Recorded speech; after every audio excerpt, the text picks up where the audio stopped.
Manna. September 1st. The chosen text from Acts chapter 9, 15th verse. But the Lord said unto him, Go thy way, for he is a chosen vessel unto me, to bear my name before the Gentiles and kings and the children of Israel. It is because we see Jesus to be the Father's choice that we unite ourselves to Him. Because we see the Father's character manifested in Him, that we leave all to follow Him. Similarly, if we lend our aid, our support to any human being in connection with the divine plan and service, it should be simply upon this ground, not merely a personal magnetism or favoritism, because our hearts are touched by the Lord with the realization of the leader being of His appointment. Reprint number 3218. Amen. Welcome to the deep dive. Okay, buckle up, because today we're tackling something pretty fundamental. It's about figuring out what real leadership looks like, Going beyond just the surface stuff, the glitz. Like, imagine you're trusting someone with something important. Do you just blow the loudest voice, or is there something deeper? We're diving into this using a really powerful verse from Acts 9.15, and also some thinking from Daily Heavenly Manna, September 1, reprint 3218. So, our mission, if you will, for this deep dive is to explore what truly makes someone a chosen vessel. Someone genuinely appointed for a purpose, not just influential. And, maybe more importantly, how you can start to recognize that. Okay, so let's jump right in. Acts 9.15, it says, But the Lord said unto him, Go thy way, for he is a chosen vessel unto me, to bear my name before the Gentiles and kings and the children of Israel. This is talking about the Apostle Paul, right? And it immediately sets the stage, a chosen vessel. And there's a clear mission assigned, divinely given, to spread a message far and wide, not just his own people, but Gentiles, kings, everyone. Now, our other source, the Daily Heavenly Manna, it connects this to a bigger idea. It says, it is because we see Jesus to be the Father's choice that we unite ourselves to him. Because we see the Father's character manifested in him, that we leave all to follow him. So it's about seeing something authentic. Right. And what's fascinating here, I think, is that idea, our alignment, our support. It comes from recognizing a choice, and seeing a manifestation of character. It's not just do this because I said so.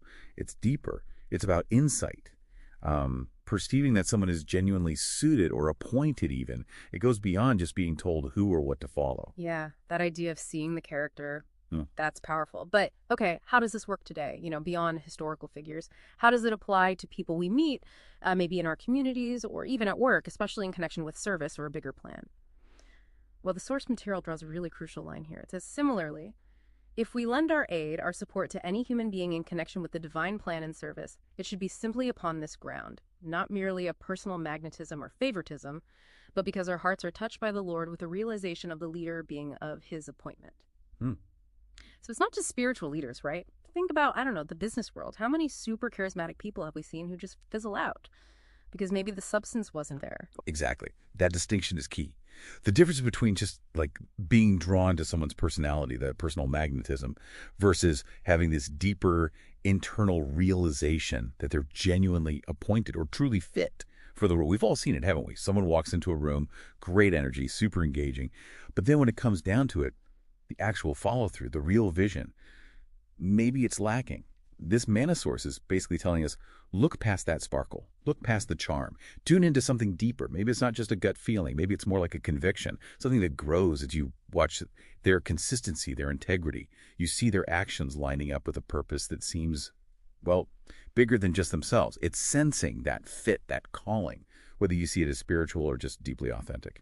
Okay, so looking past the charm, tuning into that deeper thing, but how? Like, what are the tells? What should we actually be looking for? How do we, cultivate that sense, that inner knowing? It's noisy out there, lots of signals. What are the practical ways to discern this appointment beyond just liking someone? Yeah, that's the million-dollar question, isn't it? Discernment. I think it boils down to looking for patterns. Consistent behavior over time. Are they genuinely dedicated to a purpose beyond just, themselves? Does their character show reliability? real concern. It suggests this kind of internal resonance, that feeling when someone isn't just saying the right things, but you feel they actually live them. It's about the track record, maybe, not just the sales pitch. So we have to ask, are they really serving a bigger goal here? Or is it mostly about them? Their character ought to be the signal, a clear, consistent one. Right, right. So it's like shifting our focus away from the shiny wrapping paper and onto what's actually inside, the core that stays consistent. And that kind of puts the responsibility on us too, doesn't it? As the observers, we need to make the effort to look past the easy appeal, the obvious stuff, and try to see that deeper calling, that suitability, especially when it involves service or purpose.